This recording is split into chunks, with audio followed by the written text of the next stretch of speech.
My name is Jibrin, and this program is called the Jibrin's Angle. On this angle, we shall be talking about the gospel, we shall be talking about the law, and we shall be talking about politics. For today, I'm all by myself, but subsequently, we shall be having special guests to discuss issues of the day while I remain your chief host or anchor. We shall be having other guests, one or two guests sometimes, to discuss the issues of the day. However, for now, I have a couple of topics to talk about. The topic that borders the comment made by Professor Wole Soyinka, the most recent one. I think he made a similar comment in the past about the presidential election result and the presidential candidate of Labour Party, Peter Obi.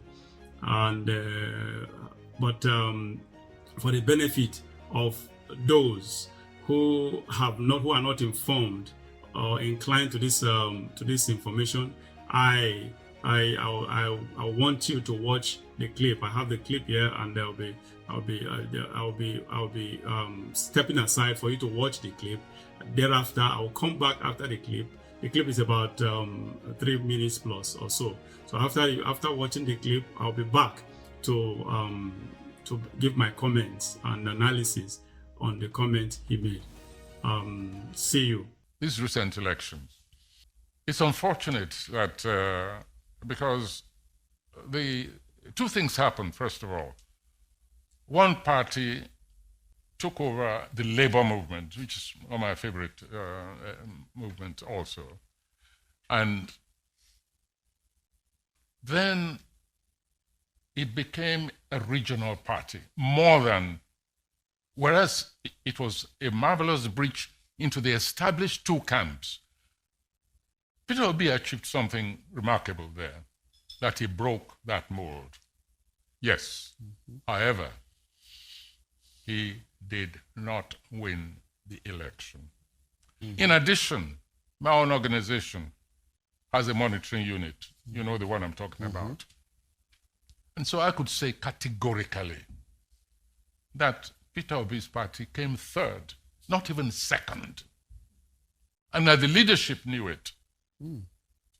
But they wanted to do what we call in Yoruba, gbajue. That is, you have force of arms. You also have force of lies.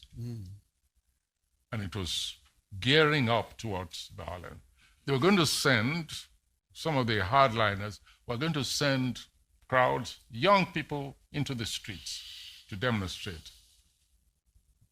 I'm always ready to be among such demonstrators, but only on the banner of truth, not of lies, not of deceit.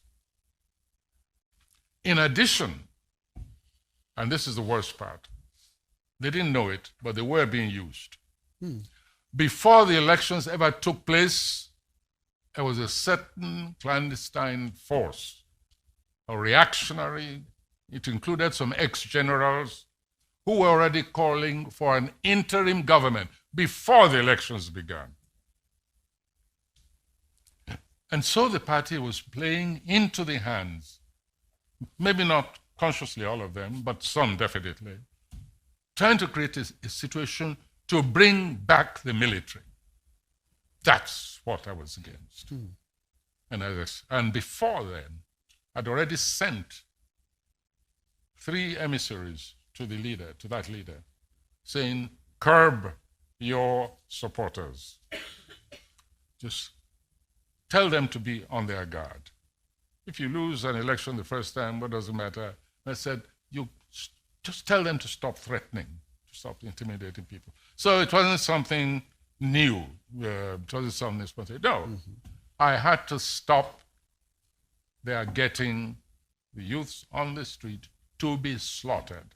And for what? For a lie. This for me was unacceptable.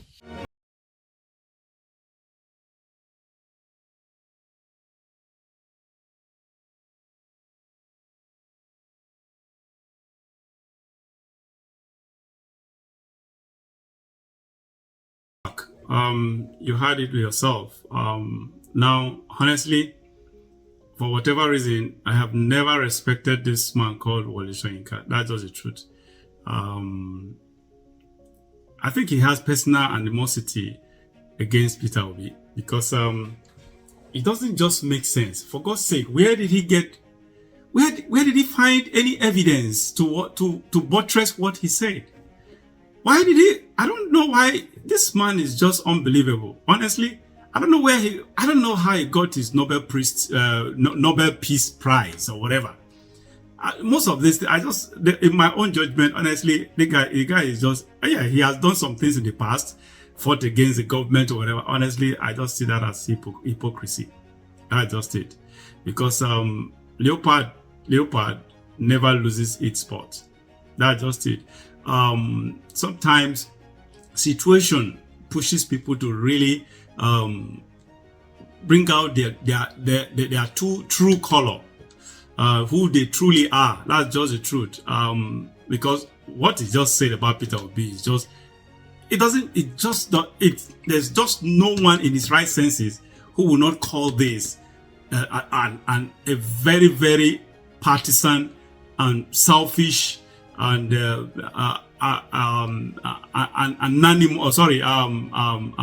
bitter expression of one's opinion. It doesn't make sense to me, and that is I don't know why he did that. I don't know. I see because he's a Yoruba man and Tinubu is a Yoruba man, so he wants to just break. I don't know what that is. The thing is just, it doesn't make sense to me. And why Peter Obi took based on their fake result. Actually, everybody knows what happened. They deliberately gave him that thought so that he will not be able to contest it or whatever. Their projection was, okay, if they give him the third position, he will not be able to contest the result. But to their surprise, third position, even with the third position they gave to him, he's still contesting it, and everybody saw what happened on election day. Everybody experienced it, So there's nothing. There's nothing hidden there. Everybody knows Atiku. Atiku didn't take. Okay, Atiku probably technically is the second person, but behind Peter Obi, Bola Tinubu was expected to be the third person, the last person during the election or whatever. So everybody knows he stole the election. He bulldozed his way. With violence, with money to presidency, and that is just it. Why Wole Soyinka is backing him. I don't know. It doesn't make sense. I don't think he's doing this for just objective reason. No, absolutely not. There is something sentimental about it. There is not something cynical about his comment, because the comment is too direct. It's too raw for someone of his pedigree, international pedigree, for God's sake. Why will he be to call? I don't know, what has Peter Obi done, for God's sake, to warrant him calling him a liar? For God's sake, why will he call Peter Obi a liar? Someone may refer him to be, someone people can be tempted to call him an elder. I won't call him an elder statesman, because right from time I've never respected Wole Soyinka. That's just the truth. I've always seen him as a hypocrite, and that is exactly what he has just exhibited. And that is just it. Honestly, Peter Obi is a threat to them. Real threat. It's a real threat to them. They knew he won this election. That's why everyone is attacking him. Why is the number number two person, the second person not being attacked? No one has attacked Atiku. Nobody's attacking Atiku. It's all Peter Obi, the third person. They said he's the third person. Why are they attacking him? Why are they so concerned about him? Why is it? The worst part is that this is a man who, if you slap him, he will turn the other cheek for you to slap. If you slap him the second time, he will turn the other side again for you to slap. Peter Obi has never attacked anyone. He has, even those who attacked him, he has never attacked anyone. He has always, the ones who attacked, some few people who attacked him, popular people, VIPs that attacked him, he visited them. I think there was a time, the first time Wole Soyinka attacked him, I think I read in a report that he visited Wole Soyinka. He paid him a visit, a court visit. Even after that, for God's sake, this useless man is still attacking this innocent Peter Obi, who is really out to really help this country, for God's sake. It doesn't make sense. Huh? I don't know, because these elders of God, of course, the elders, even though we are instructed by God to respect our elders, but at the same time, the same God says, when God was talking about parents and children, he said, children, honor your father and mother, and he equally said, parents, huh? Respect your children. I can't, did I misquote that? Yeah, honor your parents, father and mother. And he said, parents, do not provoke, sorry. Yeah, say parents, do not provoke your children. This elderly man has provoked his children. That's just it. A sort of. So, I'm sorry for using an insulting words against him, but unfortunately, they say respect is reciprocal. When you behave like an elder statesman, people will treat you like an elder statesman. When you behave like a thug, people will reciprocate in like manner and treat you like a thug that you may be, because a responsible man, a responsible society man, does not speak the way he spoke. Sort of. So that is just it. Peter Obi is just a thorn in their flesh. They still see him as a threat. They still see Peter Obi. They still believe, they still see inside of them, and that's why they feel threatened or whatever. They still inside of them, they still believe that this man has a possibility of becoming president again. And if he becomes president, they know he will step on toes. He will do the right thing. It will no longer be business as usual. So, that is just it or whatever. This is a man, for God's sake. I don't know what is wrong with this country. Not even country, not just Nigeria. The US, similar thing is happening in the US, for God's sake. I don't know why the white people, the powers that be are always against the of course, why? Of course, I know. I know why they are against the powers that be are always against the good ones, because they are always coming against their interests, and that is just it. Honestly, Soyinka should just go and sit down, and I believe God will put them to shame, and that is just it. I think that is my take on that. Then I want to give comparison in a way, moving away from Wole Soyinka's stuff. In similar topic, I want to talk about the similarities that we have between Nigerian leadership and the US leadership. When I say leadership, we talk about the powers that be, the establishment, between both establishments. And when I say establishment, specifically, I want to narrow it down to the US president and the so-called Nigerian president. I don't consider this man as Bola Tinubu as a president of Nigeria, because he stole Peter Obi's mandate. That is just the truth. He stole his mandate. Everybody knew what happened or whatever. He bulldozed his way to presidency. However, I'm going to, by default, I'm going to treat him as the president that he chose himself. He decided to be, or he chose himself to be, a sort of. In comparison, Bola Tinubu, Joe Biden, both of them are not just that. They are not only. It's not even about the age. Anybody, if you are 100 years and you have good cognitive alertness or life, that's okay. The most important thing is you are in your perfect faculty. Your faculties are perfect, sort of. So you don't have any issue, sort of. But we are bringing age because some of these things that is hitting both these two presidents has to do with age as well, sort of. So, but age is not my focus, but their health is my focus. Both of them has some kind of mental issues, cognitive issues, sort of. So both of them are hijacked by the powers that be, the establishment, sort of. Both of them are being controlled by someone within their kitchen cabinet, some kind of hands, invisible hands, sort of. And so that is just, and both of them are weak, for God's sake. And both of them are controlling the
So we have more of liberal press all over there. Think about 80 to 90% of liberal press than the conservative ones. So the few are the few we have, the few ones that are telling the truth, who chooses to do the right thing, are the ones that are not they are not too big, they are not too established, and even if they are established, they are just in some cases they are a lone voice. They are lone voices in their respective locations, at their respective locations rather. So that is the dilemma we have found ourselves. Bad leadership all over the world going on, and the liberal media are the ones actually giving them life, giving them energy.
Our channel, Oweleketv. Please go to Oweleketv, on YouTube, on Facebook, on Twitter. Okay, no more Twitter. We have X now, and on Instagram. Our website is www.oweleketv.tv. That is our website. You want to know everything about us, you can go to the website. You find out, you get the detail of our channel.